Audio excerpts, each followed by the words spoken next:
Hello, this is Dusty, and welcome back for another episode of our Pros and Cons series for Call of Duty Warzone. Today we will be looking at the submachine gun variation of the AK-47, the AK74U. It is a fully automatic weapon that is extremely deadly at close to medium ranges. However, it does require a bit more skill when compared to other weapons, such as the MP5, but you will be rewarded with a fast time to kill and fast mobility, making this an excellent choice for when the MP5 gets nerfed. To start off today's episode, let's look at the AK74U in more depth. AK74U is a reduced version of the AK74 assault rifle. It was developed in the 1980s for combat vehicle crews and airborne troops. It later became very popular with law enforcement and special forces for its compact size. It is a weapon which bridges the gap between an assault rifle and a submachine gun, making it an excellent choice for close quarter combat and engaging at medium range.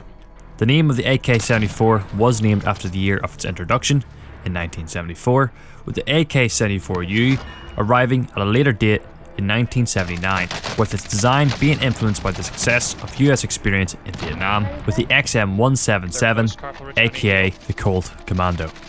While it is a smaller variation of the AK-74, it still fires the same cartridges, giving this weapon decent accuracy at longer ranges when compared to the standard 9mm submachine guns. The cartridge fired is the Soviet 5.49 by 39mm, which is what will give this weapon its unique stats. Before we discuss today's blueprint, we should first look at the stats for this weapon. To start off, let's look at the base damage. The rifle will deal 37 hit points to the torso and 50 hit points to the head. It has a base magazine size of 30 rounds, but it can be upgraded to an extended magazine. Its rate of fire comes in at 660 rounds per minute, with its aim down sight speed being 250 milliseconds. For its time to kill, it will take 270 milliseconds at base health and 550 milliseconds when fully armoured. This makes the AK-74U a very competitive weapon in close quarter situations. For today's blueprint, there are a few things we must consider, those being recoil and movement speed. For today's weapon, we will be using the monolithic suppressor, the compact barrel, which will increase the ADS by 50 milliseconds and increase movement speed by 2%. Next, we have the skeleton stock, which will increase the ADS by a further 25 milliseconds and the ADS movement speed by 17%. This will make you a very hard target to hit, allowing you to strafe while taking down targets. Next, we have the 5.49 cartridge magazine, and lastly, the Merc foregrip.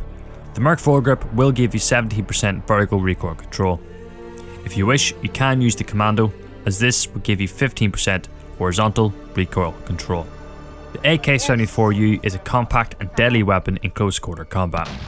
With its large cartridge magazine, it is also effective at medium range, so do not be afraid to engage players at that 30 to 50 meter mark. However, anything beyond that and the bullet velocity will make it difficult for you to stay on target. A suggestion would be to carry a HDR or a Kar98K, as this will allow you to attack players at those longer ranges. If you feel like you'd like to be more aggressive with this loadout, you could drop the suppressor for a laser, or perhaps a compensator, and attack players with the very accurate hipfire which the Merc foregrip provides. This, however, is personal preference. Now, the AK-74U definitely comes with its perks as well as its cons. For example, it is extremely adaptable at a variety of ranges. Its high cartridge magazine allows for a fast time to kill at close range. Its aim down sight speed and mobility makes you a very hard target to track, giving you the edge over other players. Its downside, however, include a difficult recoil pattern to master. The AK-74U has somewhat of an unpredictable pattern, as it likes to jump from side to side. For you players with excellent aim, this should not be a problem. For others, I would bear this in mind. With that said, this is a very competitive weapon in my opinion, and I would give this a rating out of 10, an 8.5. Regarding our tier list, I have transferred some weapons due to the current shift in meta. The SKS has been placed in the tier 1 list, with the EBR being placed into the A class list. The SCAR and PP19 Bison have now been removed and placed into the B class tier list. The AK-74U sits in the A class tier list for now. If you agree or disagree with any of these tiers, you can always leave your thoughts in the comments below. Thanks for watching, this has been Dusty. Please like, share and subscribe, and join me next time in our next Pros and Cons series, where we will be looking at our next light machine gun, the MG42.